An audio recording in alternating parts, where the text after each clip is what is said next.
two forwards with similar paths that led them from early on to despise each other.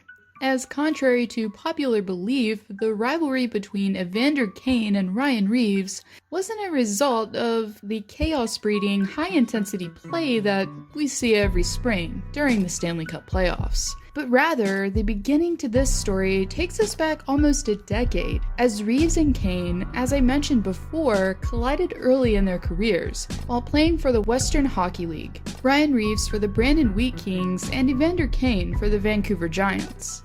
This not only primed the future NHLers for their careers in professional hockey, but also for a mutual distaste between them that would expose itself years later on hockey's biggest stage. In this video, I'm going to attempt to backtrack and dredge up the bad blood that's been waiting to boil over between Reaves and Kane for several years, and of course, the times when it actually did. And with that, here is the history of the most intense rivalry currently in the Pacific.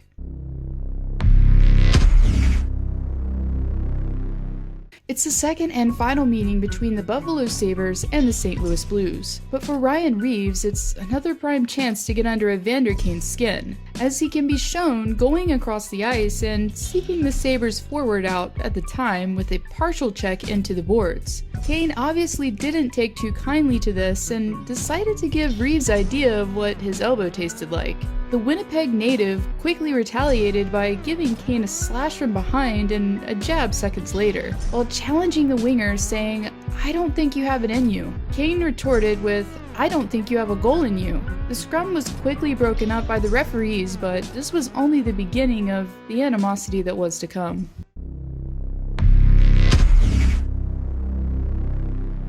It's the third game of the first round of the Stanley Cup playoffs between the San Jose Sharks and the Vegas Golden Knights, and also the beginning of the immense drama to come centered around none other than Ryan Reaves and Evander Kane. After chirping for most of the game going on between the two, they finally dropped the gloves. But like many would expect, Reaves came out on top, while dropping the Sharks forward to the ice in style. Even after the fight, it was clear that these guys weren't tired at all, and were still trash-talking while separated by officials, en route to the penalty box.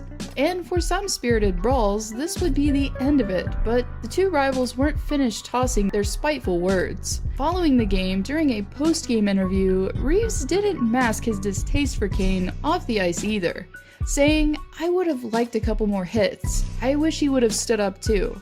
And following the question on if he respects Kane anymore for dropping the gloves, he replied with, "Yeah, I guess a little bit," he says, "but not a lot to be honest.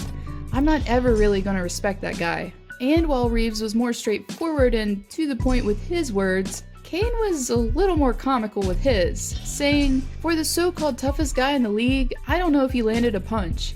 At times, I thought I was fighting the Muffin Man. I didn't expect that. I expected more of a battle." In conclusion, this is definitely one rivalry that has been brewing for a while now, and was bound to make some headlines eventually. On one end, you have a guy who's willing to jump into a fight cleanly, and another that tends to make more cheap shots to get his revenge instead. And maybe you're a Sharks fan that feels like this is just bias. Well then, try and justify this one. Regardless, there's no doubt that we'll be seeing these two drop the gloves again in the future, playoffs or not.